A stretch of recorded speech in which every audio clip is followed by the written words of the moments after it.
It's finally here. I don't know, was anyone waiting for this? Lately I've been thinking a lot about how much art tips are out there and how much of them is just like the same thing over and over again. So practice, just draw every day. I don't know what, there's many like that. But I have some art advice for you that you might have not heard yet, and that's kind of weird. But that really helped me, and I think it may or may not help you. I don't know, that depends on you. First, a little bit about my credentials, so you know I'm not just some ass on the internet who's like, draw like this. My name's entirely okay. I'm an illustrator and content creator. I've been an illustrator for 3 years, almost 4 now. I work freelance, I've worked many projects. I also have an Instagram account. Not that that is a viable career path anymore, but yeah, I've been drawing basically my whole entire life, and I've also graduated from an art school for whatever that's worth. So I am someone who has drawn before. I'm also a teacher on Skillshare. I don't know. All of these facts are true. You can judge for yourself if you deem me worthy to give advice. I'm not sure myself, but these are things that I wish someone told me earlier in my art journey. So maybe it helps, I don't know. So the first one is, not all create good art tips are gonna work for you, and that's okay. What does that mean? It means like if someone says draw a figure like this, like draw the skeleton first, or like imagine it as a sack of flour. Who said that? Anyways, there's many ways like you can construct a face with like tons of guidelines and like measure stuff like that, and like maybe draw lines first or draw shapes first and stuff like that. But your brain does work in a unique way, and your set of hands, you will not always visualize and understand things the same way as everyone else. So many of those tips, even from like top-notch professionals, might still not work for you just because your brain's like slightly different. That doesn't mean you can't reach the same goals or you can't reach the same like state of skill. It just means you have to approach it a different way for you to make it more understandable for your specific brain. For example, I personally cannot construct anatomy. For the life of me, I haven't figured out how to do it yet, and I've been at this for quite some years. You may or may not want to start trying like constructing the skeleton or understanding like the physical being, but I personally have to go off of sheer vibes or like just draw what I see. For some people it's also hard to like envision in your brain like a fantasia and stuff like that exists, right? You don't necessarily need to start drawing anatomy like this. Doesn't work for me, always ends up looking stiff and ugly. But if I just go off of like shapes and general feel, I don't know how else to describe it, there's something much better that comes out as an end product. So it really comes down to you trying out every method you can find and seeing what works for you. It really is like a matter of like feel. A lot of stuff in the art world I feel like is based off of like vague feeling and indescribable stuff that I cannot neatly explain in words. It's gonna sound a little bit esoteric now, but I feel like art is a language that can speak, like that can say stuff that words are not able to say. Yeah, basically just go with the flow, see what works for you. Some people are more like mathematically inclined or like just more able to construct stuff the way you can construct stuff, but I am a vibes person. I'm like, I draw roughly this shape, and in the end it kind of looks like a body. It's all okay. You can go either way. It's like completely up to you. It doesn't exempt you from doing figure studies though. Sorry. You still have to practice them every now and again. But you don't have to be like, these are the shoulders, these are the arms. Some people like to go off of sheer vibes like me. Some people like to draw what they see. And some people like block out shapes or utilize lines, like think of lines versus curves or like shapes. Yes, thank you, Windows. So if like you watch a master of art online and they tell you do it this way and it doesn't work for you, do not be not afraid. It doesn't mean you're shit at art if it doesn't work for you. It just means you need to find a different approach. I like to imagine creativity as like a tangible corporeal resource that I have a spring of in my head. Like there's a well or like a spring that just like constantly blurts out creativity. You can also imagine it as a wild Mustang that lives in your brain, like a horse.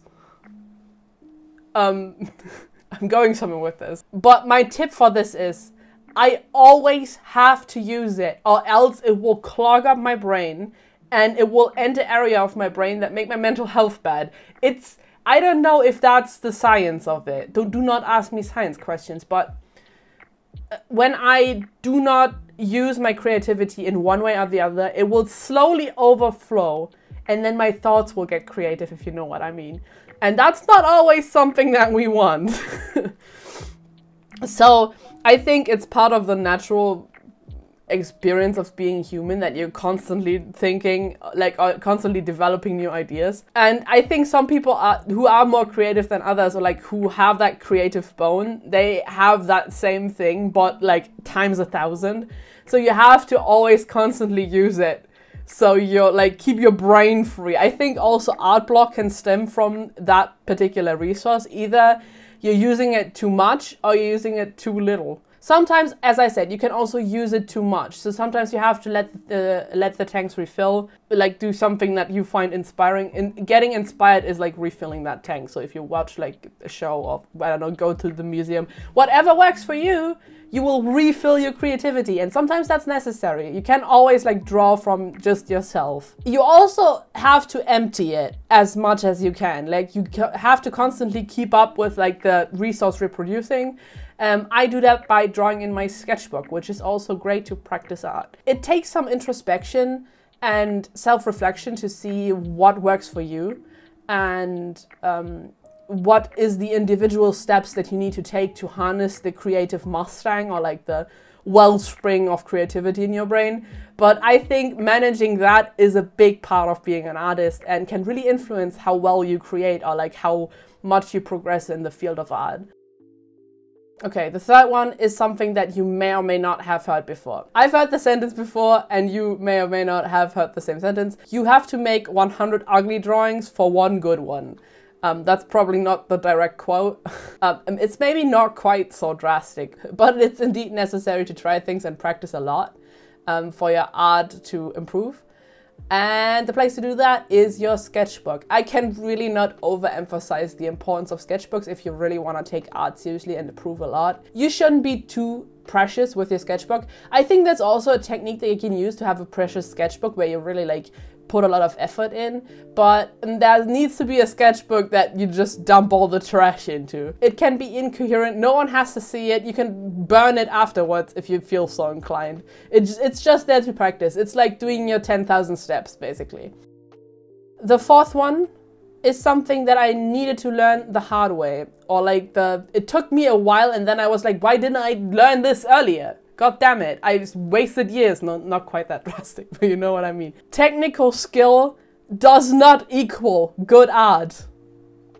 I know, it's like, it can equal that. It surely can. I have seen art that was technically immaculate and that was great art, but it doesn't need to be that way. Art can resonate with people in multiple ways. Technical skill is one of them, but it can also have an emotional message or impact. Like a little example, if you feel like particularly intense about a fictional character and you see like a scruffy doodle of them, you might still feel something intense, you know what I mean? It still can have an emotional impact without being technically skillful. It can be funny, it can inspire thoughts or feelings, and it can capture the essence of something that words cannot describe. It can be aesthetically pleasing or just plain old practical. You can consider yourself an artist without knowing a lick of perspective.